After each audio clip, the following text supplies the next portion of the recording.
जय Hind, Vande Mataram dear students. स्वागत है आपका आपके अपने YouTube learning platform my did U university पे।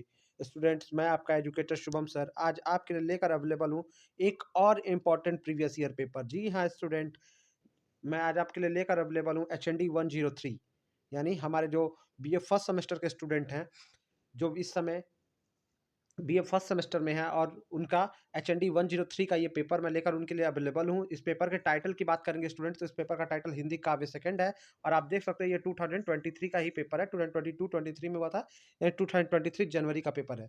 तो स्टूडेंट, इस वीडियो में हम देखेंगे कि कैसे क्वेश्चन आपके एग्जामिनेशन में आए थे और उसके राइट आंसर क्या है। स्टूडेंट, चलिए तब चलते हैं क्वेश्चन की तरफ। साथ ही साथ स्टूडेंट आपको बताना चाहूँगा कि हमने अपने चैनल पे ऑलरेडी 2023 के साथ साथ 2022 के हिंदी के सारे प्रश्न पत्र अपलोड कर दिए हैं, यानी आपको 2023 के और 2022 के दोनों के प्रीवियस ईयर पेपर मिल जाएंगे, जिसमें 40-40 MCQ होंगे। तो आप 80 MCQ आपके अच्छे से तैयार हो जाएंगे, जिससे आने वाला आपका एग्जामिनेशन बहुत अच्छा हो जाएगा। तो उसको जाकर आप देख सकते हैं। BA फर्स्ट सेमेस्टर हिंदी की प्लेलिस्ट हमारे चैनल पे बनी हुई है, उस पे जाकर भी आप देख सकते हैं। चलिए आइए देखते हैं कैसे क्वेश्चन आए थे। तो आदि काल को ये पहला क्वेश्चन कह रहा है, आधुनिक काल को गद काल कहा गया। तो देखिए ये क्वेश्चन जो है रामचंद्र शुक्ल जी से जुड़ा हुआ ये क्वेश्चन तीनों पेपर में कहीं ना कहीं पहले, दूसरे, तीसरे प्रश्नों में रहा है। इसमें भी कह रहा है आधुनिक काल को गद काल कहा। तो जिन्होंने हमारा हिंदी 101 या 102 का वीडियो देखा होगा, उनको भी ये अच्छे से पता होगा कि इसमें बताया था कि रामचंद्र शुक्ल जी द्वारा आधुनिक काल को गद काल कहा गया। क्या कहा गया? आधुनिक काल को गद काल कहा गया। आदि काल को वीर गाथा काल भी इन्होंने कहा है। आपको नोट कर लेना है, आदि काल को क्वेश्चन पूछा था, आदि काल को वीर गाथा काल भी इन्होंने कहा है। ठीक है, तो ये बातें आपको याद रखनी है। ठीक है, चलिए अगला क्वेश्चन जो देख लेते हैं। अगला क्वेश्चन कह रहा है, आधुनिक काल को प्रथम उत्थान की संज्ञा दी है। किसने कहा आधुनिक काल को प्रथम उत्थान? ठीक है, तो आधुनिक काल को प्रथम उत्थान की बात जो करते हैं वो भी रामचंद्र शुक्ल जी ही बात करते हैं। ठीक है, तो इसका राइट आंसर भी हो जाएगा रामचंद्र शुक्ल, ऑप्शन सी हो जाएगा राइट स्टूडेंट। ठीक है, चलिए अगला क्वेश्चन, पै धन विदेश चली जात यह अति ख्वारी। तो पै धन विदेश चली जात अहे अति ख्वारी, यह प्रसिद्ध पंक्ति किसकी है?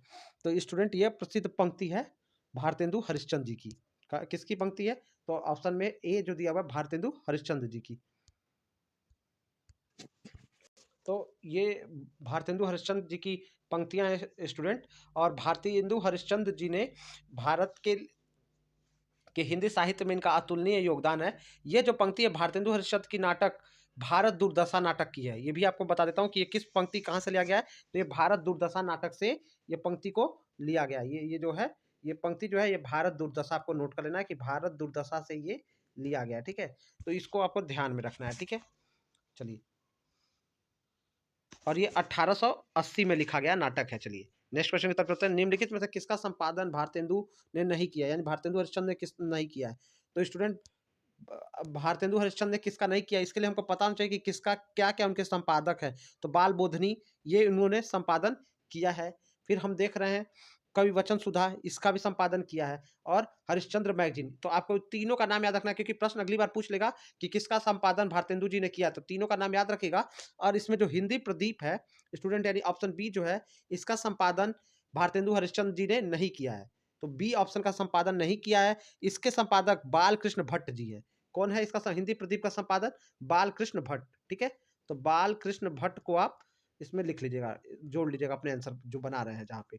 अगला क्वेश्चन, निम्न में से कौन सा द्विवेदी युग का कवि नहीं है? तो द्विवेदी युग का कवि नहीं है। द्विवेदी युग की जब हम बात करते हैं स्टूडेंट, तो द्विवेदी युग में कौन आता है? श्रीधर पाठक, ये भी द्विवेदी युग के हैं।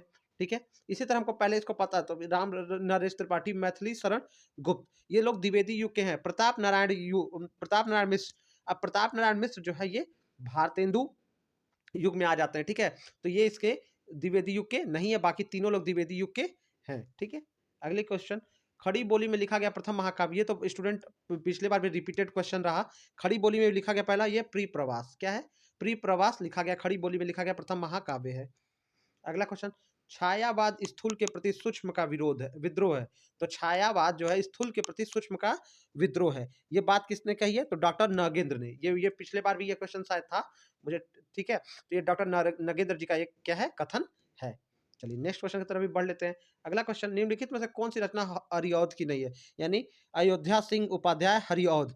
और जो प्रिय प्रवास नाटक था स्टूडेंट, चलिए वो आपको बता दे रहा हूँ, जो ये खड़ी बोली का प्रथम महाकाव्य, ये भी किसने लिखा है?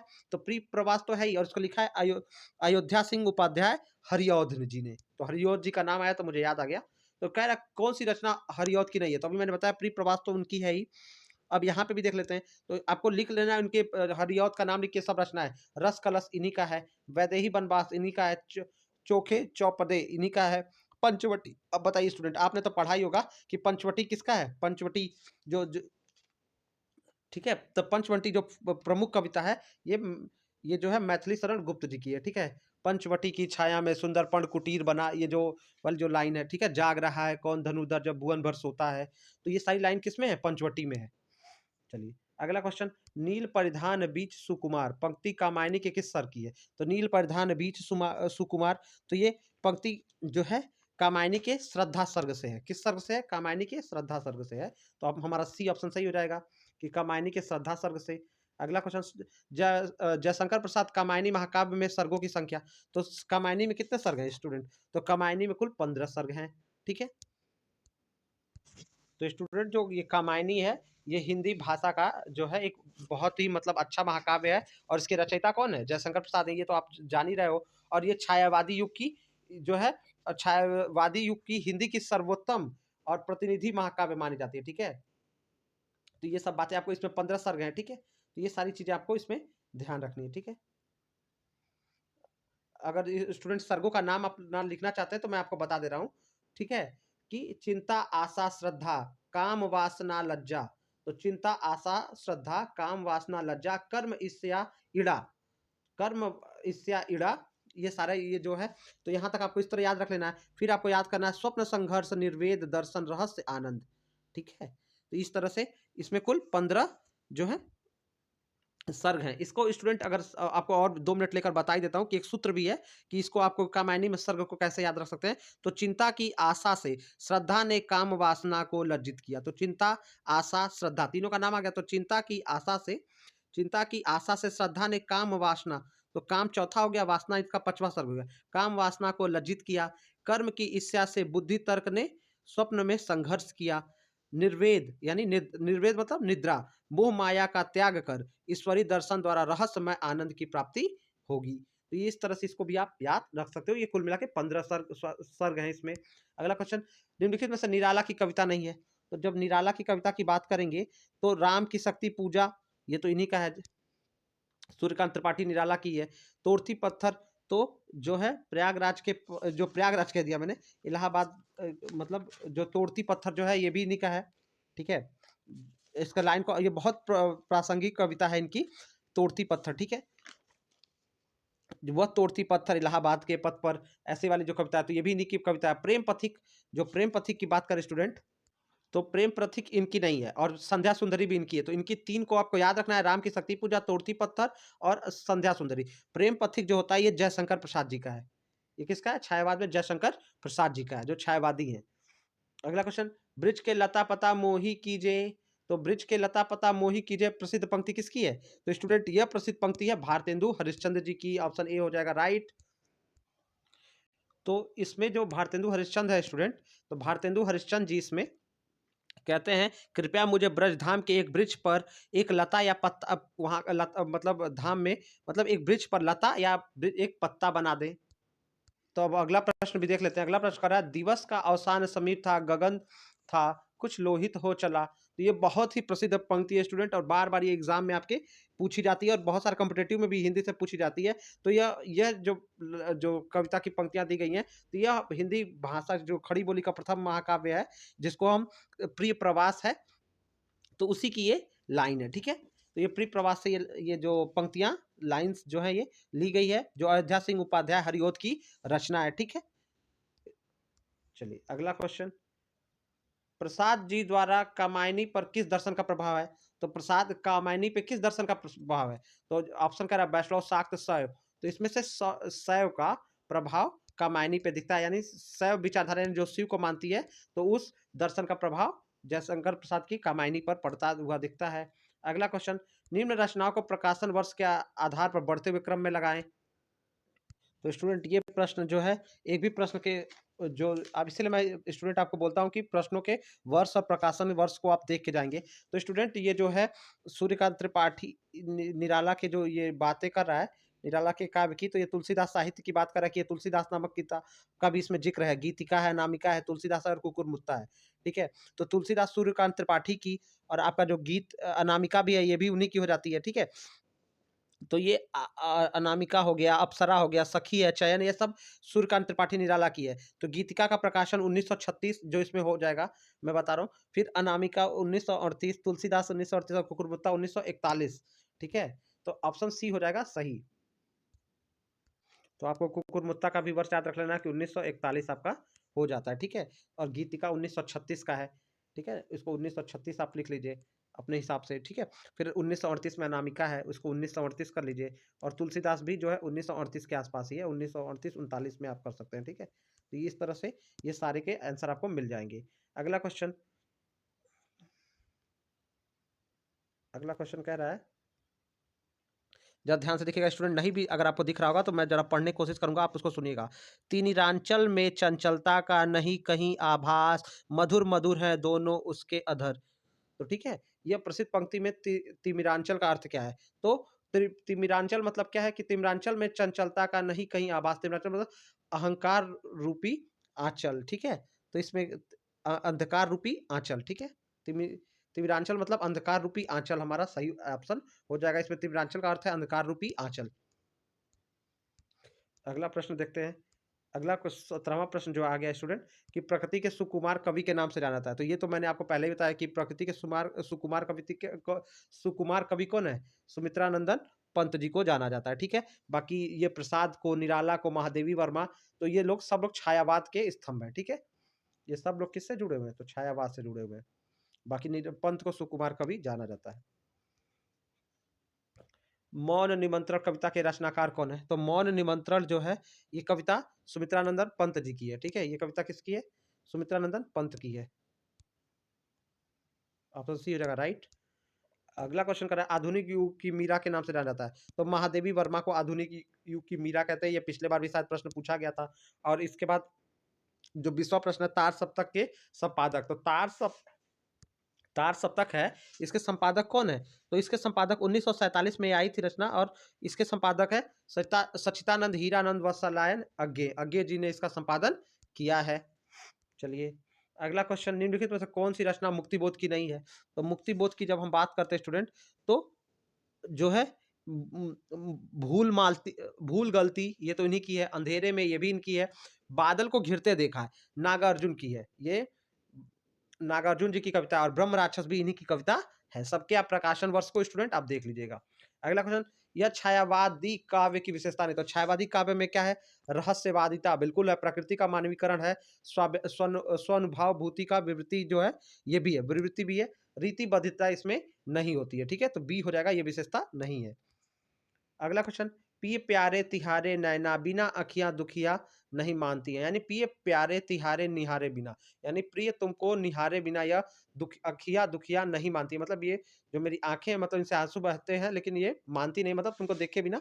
ये जो दुखिया आंखियां हैं, जो मतलब मजबूर है तुमको देखने के लिए, वो कुछ चाह कर भी मतलब तुमको मतलब बिना देखे रह नहीं पाती हैं। तो ये पंक्ति के रचनाकार कौन है? तो ये प्रेम माधुरी की ये पंक्तियां हैं, और ये भारतेंदु जी इसके रचनाकार हैं, ठीक है? तो ऑप्शन बी हमारा हो जाएगा सही। और इसका रचना आप लिख लीजिएगा, प्रेम माधुरी है, ठीक है? ऊपर जो ये था। अगला क्वेश्चन है, निम्नलिखित में से भारतेंदु जी की रचना नहीं है। अब भारतेंदु जी की रचना क्या है? प्रेम सरोवर, ये तो हम लोग जानते ही हैं कि भारतेंदु जी का हो गया। प्रेम माधुरी, ये इनका हो गया। और फूलों का गुच्छा, ये इनका हो गया। तो अब ये बच क्या गया स्टूडेंट? श्यामा, ठीक है? तो श्यामा जो है, ये भारतेंदु जी की रचना नहीं है। श्यामा जो है, ये निराला जी की कहानी भी है, ठीक है? तो इसमें ब्राह्मण लड़के और एक लोथ जाति की लड़की के प्रेम की कहानी बताई गई है, ठीक है? तो ये श्यामा जो है, निराला जी की कहानी का नाम है। अगला प्रश्न भी देख लेते हैं। प्रसाद जी की खड़ी बोली में लिखा गया प्रथम काव्य संग्रह। अब प्रसाद जी जो खड़ी बोली में ही लिखते हैं, और इनके खड़ी बोली में लिखा गया प्रथम काव्य संग्रह क्या है? तो कानन कुसुम, ठीक है? कानन कुसुम जो है, ये जयशंकर प्रसाद जी द्वारा खड़ी बोली में लिखा गया प्रथम काव्य संग्रह है, जो 1913 में प्रकाशित हुआ था। इसका प्रकाशन वर्ष क्या है? 1913 है। अगला प्रश्न, प्रगतिवादी काव्यधारा के कवि नहीं है, तो प्रगतिवादी काव्यधारा के कवि कौन नहीं है? केदारनाथ अग्रवाल हैं, मुक्तिबोध हैं और नागार्जुन है। तो कौन नहीं है? जयशंकर प्रसाद नहीं है। आपको याद रख लेना, कुछ लोगों का तो नाम बिल्कुल याद रखना है, जयशंकर प्रसाद, तो ये छायावादी युग के हैं। ठीक है, आपको काल लिख के उसके सामने लेखकों के नाम लिखेंगे तो आपके 3-4 प्रश्न उसी से हो जाएंगे। इनमें से कौन छायावादी की प्रवृत्ति नहीं है? छायावाद की प्रकृति क्या नहीं है? तो छायावाद में क्या होता है? प्रकृति चित्रण होता है, व्यक्ति की अनुभूति, खुद को जो अनुभूति होती है उसका चित्रण होता है, वेदना और करुणा की अभिव्यक्ति बिल्कुल होती है, शोषक वर्ग और के प्रति सहानुभूति।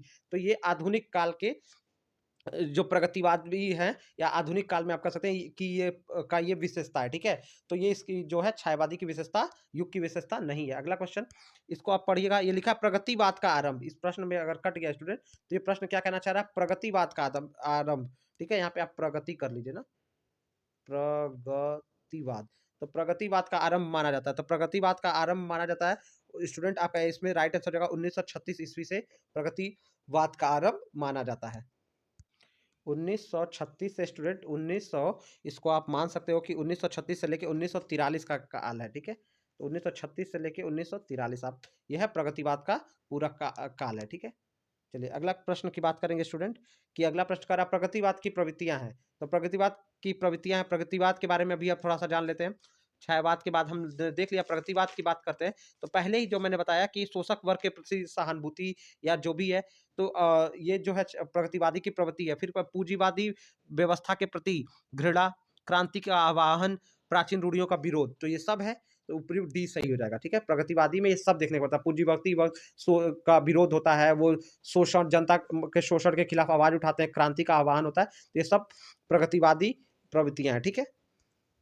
अगला प्रश्न क्या कह रहा है? महादेवी वर्मा का प्रथम काव्य संग्रह, तो महादेवी वर्मा का प्रथम काव्य संग्रह जो है वो निहार है, ठीक है? निहार जो कब आया था? 1930 में आया था। कब आया था? 1930 में आया था, ठीक है? इसमें जो मान के चलिए कि उनका 1922 से लेकर 1930 की रचनाएं निहार में छपी थी, जो 1930 में प्रकाशन में आया था। और इसमें कब, किस काल से रचनाएं इनकी ली गई थी? तो 1922 से 1930 की, 22-23 से लेकर 30 तक, 1930 तक की रचनाएं निहार में थी, जो 1930 में प्रकाशन में आया। अगला क्वेश्चन, नई छायादार व पेड़ जिसके तले बैठी हुई स्वीकार, श्याम तन भर बैधा यौवन, ठीक है? तो कह रहा है श्याम तन भर बैधा यौवन, नत नयन प्रिय कर्म रत मन, गुरु हथौड़ा हाथ करती बार बार प्रहार। यह प्रसिद्ध पंक्ति किस कवि से है? तो ये स्टूडेंट बार बार करती प्रहार, ये तो आप समझ गए होंगे कि वह तोड़ती पत्थर इलाहाबाद के पथ पर, ये निराला की, सूर्यकांत त्रिपाठी निराला की कविता की पंक्ति है। और कविता का क्या है? वह तोड़ती पत्थर, और प्रथम लाइन है वह तोड़ती पत्थर इलाहाबाद के पथ पर, ठीक है? तो ये निराला की रचना है। अगला प्रश्न भी देख लेते हैं। तो स्टूडेंट अगला प्रश्न कर रहा है प्रयोगवादकर्ता के पुरस्कर्ता है। तो प्रयोगवाद के पुरस्कर्ता कौन है? तो मतलब माना जाता है कि पुरस्कर्ता प्रयोगवाद किसने किया? तो अज्ञे जी ने किया है। तो इसका राइट आंसर हो जाएगा सी, अज्ञे, ठीक है? चलिए अगला प्रश्न देखते हैं। विचार आते हैं लिखते समय नहीं, बोझ ढोते वक्त पीठ पर।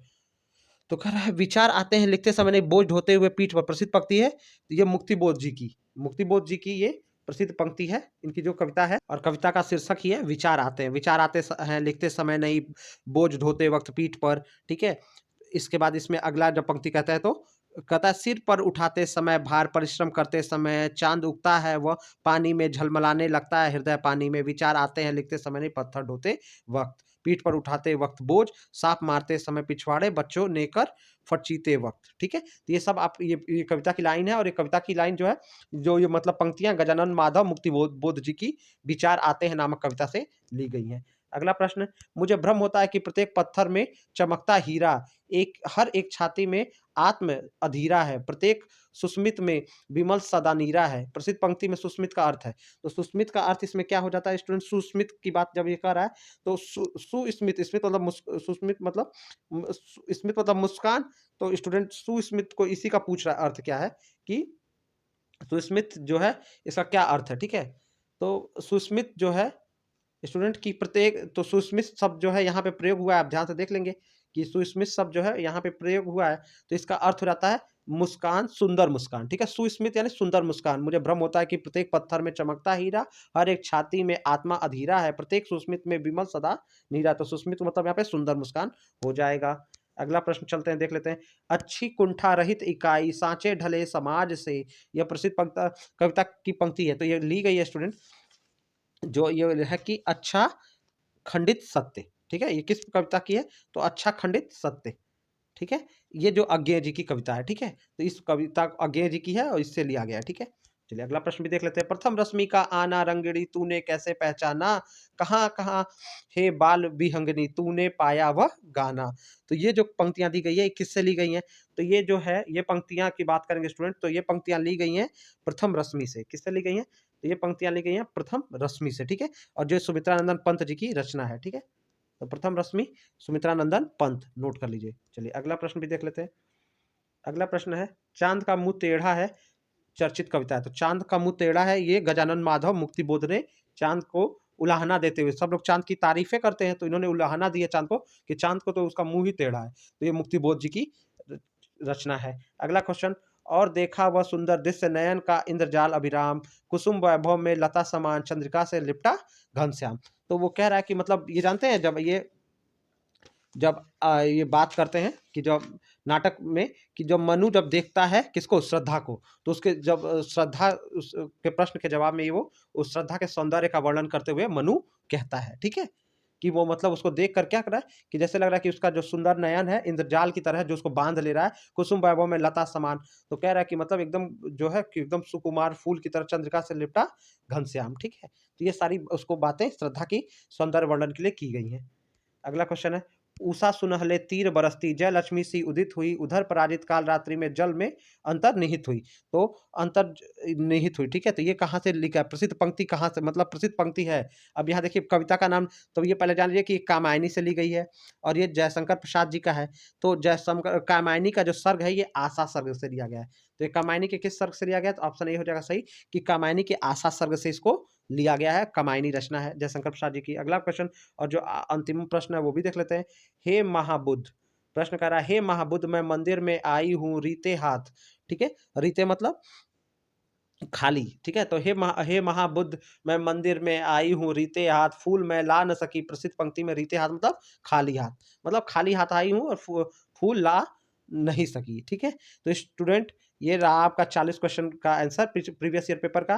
स्टूडेंट आशा करते हैं आपको वीडियो लेक्चर अच्छा लगा होगा, तो इसको अपने फ्रेंड से लाइक शेयर करिएगा। कोई भी डाउट होगा तो कमेंट करके पूछेगा। हमारा व्हाट्सएप और टेलीग्राम ग्रुप का लिंक भी वीडियो के डिस्क्रिप्शन में मिल जाएगा, हमें ज्वाइन कर लीजिएगा, ठीक है स्टूडेंट। और साथ ही साथ जो हिंदी के और पेपर्स हमारे चैनल पर BA फर्स्ट सेमेस्टर के हिंदी के प्लेलिस्ट में अपलोडेड है, तो चैनल पर जाकर देखिएगा, फ्रेंड्स के बीच शेयर करिएगा। आपको आपके एग्जामिनेशन के लिए गुड लक। मिलते हैं नेक्स्ट वीडियो में।